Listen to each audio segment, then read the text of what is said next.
chapter 13 in civics, functioning of Indian democracy.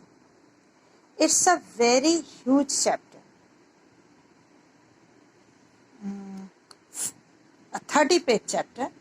तो इसमें जितने भी टॉपिक्स हैं वो मैं बहुत जल्दी एक्सप्लेन करूँगी. Please students read this chapter carefully.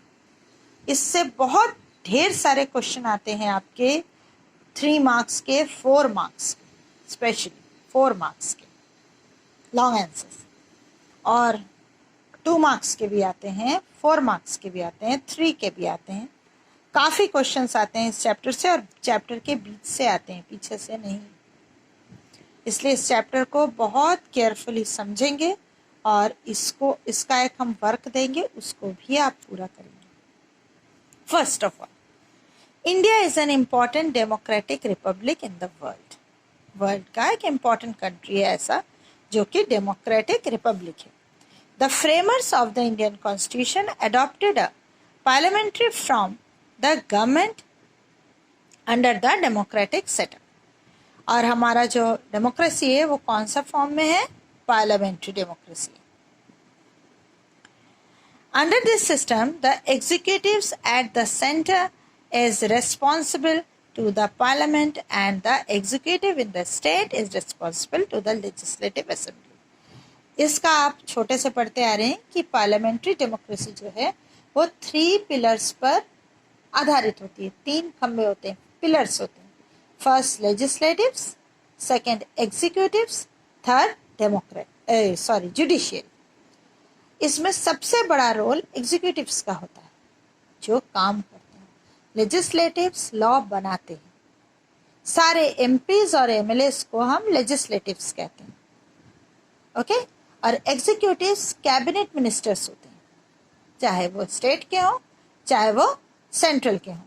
और जुडिशियरी वो एक बिल्कुल फ्री संस्था है जो कि इसके लेजिस्लेटिव और एग्जीक्यूटिव से बिल्कुल डिफरेंट है, जहाँ पर आपके सुप्रीम कोर्ट, हाई कोर्ट और लोअर कोर्ट के जजेस, आपके लॉयर्स, ये सब होते हैं. ठीक. वो देश के कानून को संभालते हैं कि जितने भी रूल्स एंड रेगुलेशंस बने हैं वो प्रॉपरली फॉलो हो रहे हैं या नहीं, उसको देखने का काम. और वह हमारे देश में उनको बहुत फ्रीडम मिली हुई है, वो आज़ाद है. Indian administrative system. हमारा जो इंडियन एडमिनिस्ट्रेटिव सिस्टम कैसा है?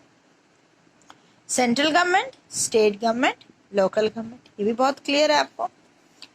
सेंट्रल गवर्नमेंट में कौन हेड होता है? उसका president, prime minister, the cabinet ministers, Indian parliament and supreme court etcetera, ये सब आते हैं. स्टेट गवर्नमेंट में हेड कौन? Governor, chief minister, cabinet ministers central में भी होते हैं, स्टेट्स में भी होते हैं. एंड विधानसभा, वहाँ क्या है? पार्लियामेंट, लोकसभा. और ये क्या है? Vidhansabha. And the high court. Local government में head municipal corporation, municipalities, district panchayat, Janpad panchayat and gram panchayat. Okay.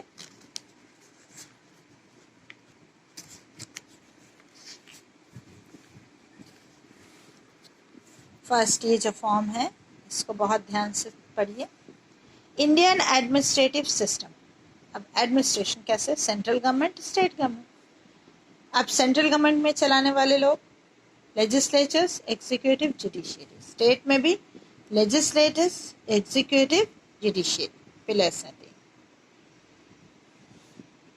Legislatures कौन है? पार्लियामेंट और काउंसिल ऑफ स्टेट, मतलब एमपी और राज्यसभा मेंबर्स, लोकसभा और राज्यसभा. एग्जीक्यूटिव्स कौन है? Head president, council of ministers including prime ministers जो काम करते हैं. जुडिशियरी में सुप्रीम कोर्ट. यहाँ भी वही लेजिस्लेटिव असेंबली, लेजिस्लेटिव काउंसिल. कभी कभी मैक्सिमम स्टेट्स में दोनों सेम है, विधानसभा कहते हैं जिसको. एग्जीक्यूटिव में governor, council of minister including chief minister, judiciary में high court, district court. Characteristics of federal form of government. Federal form means, याद है, फेडरल फॉर्म उस फॉर्म को कहते हैं जिसमें स्टेट्स को आज़ादी मिली होती है। चलिए, the form of government under which powers of the government are divided by the constitution between the central government and provincial और state government, दो पार्ट में जो पावर्स हैं वो डिवाइड होते हैं, उसको फेडरल फॉर्म ऑफ गवर्नमेंट कहते हैं। बहुत से, सारी चीज़ों में नहीं होता ऐसा, लेकिन बहुत से, जैसे पुलिस है, पुलिस सेंट्रल गवर्नमेंट की नहीं होती है, वो स्टेट की होती है। एजुकेशन सिस्टम सेंट्रल गवर्नमेंट का नहीं होता है, स्टेट का होता है। सेंट्रल गवर्नमेंट का भी होता है, लेकिन स्टेट का भी अपना एक एजुकेशन सिस्टम होता है। बहुत सी चीज़ों में स्टेट को बहुत आज़ादी मिली होती है, उसी को फेडरल फॉर्म ऑफ गवर्नमेंट कहते हैं। Characteristics of federal form of government, इस पर फोकस करें। Dual government, yes, central and state. Division of powers between central and states, divided है। Constitution to be supreme and in written form, constitution written form में होता है, वही सबसे powerful होता है। सुप्रीमेसी ऑफ जुडिशरी, जुडिशरी भी सुप्रीम होता है, मतलब उसमें भी अपनी क्षमता होती है। Two houses of legislatures, Loksabha and Rajya Sabha, ये आपके स्टेट में भी होता है। India has been termed in constitution as a federation of states. The characteristics of federal government are present in Indian Constitution. In the federal form, the union and the state functions within the limits of their rights and powers given by the Constitution. Presently in the Indian Federation there are 29 states and 7 centrally administrated states, union territories. अभी change हुआ है, 28 states हो गए हैं और 9 UT हो गए हैं। आपका Jammu and Kashmir and Ladakh 2 union territories में डिवाइड हुए हैं। पहले वो जम्मू एंड कश्मीर पूरा स्टेट था। ओके, तो 9 यूनियन टेरिटरीज एंड 28 स्टेट्स हो गया। The federal characteristics present in the Indian government system are as follows. Okay, ये अभी मैंने समझा दिया है, इसको आप रीड कर लेंगे बस। ओके, पेज नंबर 230 रीड करेंगे। Division of administrative powers, direction of the state government, क्या क्या आपके स्टेट गवर्नमेंट को पावर्स हैं ये भी बता चुकी हूँ, फिर भी। The central government gives directions to the state government on subjects of national importance and the state follow these directions. Subject like national defense, ये central government का subject होता है। Political relations with foreign countries come under this category. इस पर state कोई decisions नहीं लेता है। Entrust some work of union subject to the state. The union executives can entrust some work to state government. The union can give directive to the state to follow any international treaty or agreement. Such instructions can also be given in respect of subject like security of railway tracks etc. ये railway tracks की security state को सौंपी जाती है। और union जब कोई agreement करता है अंडर द आपके इंटरनेशनल कंट्रीज के थ्रू साइन किया कोई, और वह उसका असर स्टेट पर पड़ने वाला होता है।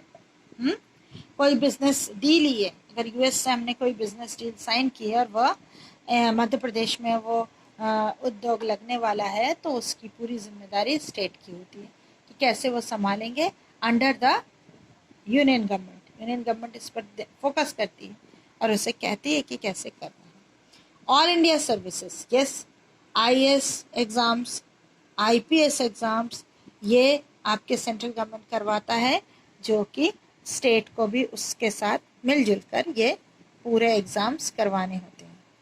Financial assistance, the money which state government receive from taxes, tax से जो भी पैसा मिलता है वह एक कुछ परसेंट सेंट्रल गवर्नमेंट को देना पड़ता है, फिर सेंट्रल गवर्नमेंट उसे खर्च के लिए पैसे देती है।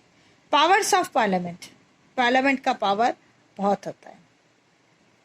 Parliament has powers divided a state और फॉर्म वन स्टेट। यस, किसी स्टेट को दो पार्ट में डिवाइड, जैसे आंध्र प्रदेश और तेलंगाना बना, वो खुद से नहीं बना लेते, उसको पहले लोकसभा और राज्यसभा में वो चीज़ पारित होती है कि इस स्टेट को दो पार्ट में डिवाइड किया जाए, और अगर दो पार्ट है तो उसको सेम स्टेट बनाने का जो पावर है वह सेंट्रल गवर्नमेंट के पास होता है। Make laws on subject mentioned in a state list, और जो स्टेट लिस्ट में सब्जेक्ट मेंशन है वो भी सेंट्रल गवर्नमेंट करती है। तो पावरफुल आप ध्यान रखेंगे कि वह स्टेट गवर्नमेंट नहीं, सेंट्रल गवर्नमेंट होती है। Organs of government, legislatures, executive, judiciary. अब इनके वर्क, ये सारे आपके आंसर्स आते हैं short. What is the work of legislatures, ठीक है, ये लिखना भी है और समझना भी है। The legislatures may have one or two houses. Where there are two houses, the first one is called the lower house and second one is upper house. Lok Sabha को लोअर हाउस कहते हैं और राज्यसभा को अपर हाउस कहते हैं। The legislature performs many important functions. Important ones are framing law, law बनाते हैं। Law कैसे बनाते हैं उसका एक प्रोसेस होता है, आगे आप उसको पढ़ेंगे। Amendment in the constitution, constitution में सुधार। कॉन्स्टिट्यूशन जब बना था 1947, वो बहुत पुराना समय था, बहुत से क्राइम बढ़ गए हैं, बहुत से चीज़ें चेंज हो गई हैं आज के ज़माने में। तो उस पर अगर हमको लॉ बनाना है या कॉन्स्टिट्यूशन में सुधार करना है कि कोई कानून के आड़ लेकर कोई क्राइम कर रहा है तो उस कानून को हमें चेंज कर देना चाहिए, इस टाइप की चीज़ें, तो उसको अमेंडमेंट कहते हैं। कॉन्स्टिट्यूशन में बहुत फटाफट नहीं होता है, जल्दी जल्दी, उसमें टाइम लगता है, लेकिन सुधार का चांस है। Okay, administrative functions, the legislative also discharge the important functions of exercising control over the executive. executive पर कंट्रोल करने का पावर भी लेजिस्लेचर्स का होता है। To decide policies for state and the government, government की पॉलिसीज को डिसाइड करने का भी अधिकार लेजिस्लेचर्स को होता है। Functions relating to finance, yes, ये मोस्ट इम्पॉर्टेंट है कि रुपए पैसे का भी जो भी लेन देन है वो आपके लेजिस्लेचर्स करते हैं, लोकसभा में इसका डिसीजन लेते हैं। रिड्यूस करना है टैक्स, बढ़ाना है टैक्स, ये सारे। Discussion of subjects presented in the houses, जो हाउसेस में सब्जेक्ट होते हैं उसका डिस्कस भी करते हैं। Judicial functions, in many countries the legislature does the work of judiciary also. बहुत से कंट्रीज में ऐसा है, हमारे देश में नहीं है, हमारे यहाँ जुडिशरी अलग है। Constitution of committee and commissions, हाँ, किसी भी चीज़ की कमेटी, जांच की कमेटी बनाना या कोई कमीशन बनाना, ये भी लेजिस्लेचर्स ही अपॉइंट करते हैं। Control over foreign policy, foreign policy पर भी कंट्रोल करते हैं कि हमारे जो प्राइम मिनिस्टर हैं वो जाकर कुछ भी साइन नहीं करते हैं, पहले उन्हें बताना पड़ता है, लेजिस्लेचर्स को, हमारे हाउसेस को बताना पड़ता है कि हम इस तरह की ट्रीटी पर साइन करने जा रहे हैं।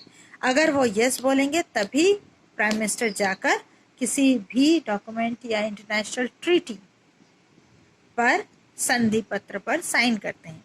Work relating to elections, yes, election commissioner बनाते हैं और इलेक्शन पर भी वर्क करते हैं। प्रेसिडेंट इज, हाँ सबसे बड़ी बात कि इलेक्शन किसका, प्रेसिडेंट का, ये लेजिस्लेचर्स ही करते हैं।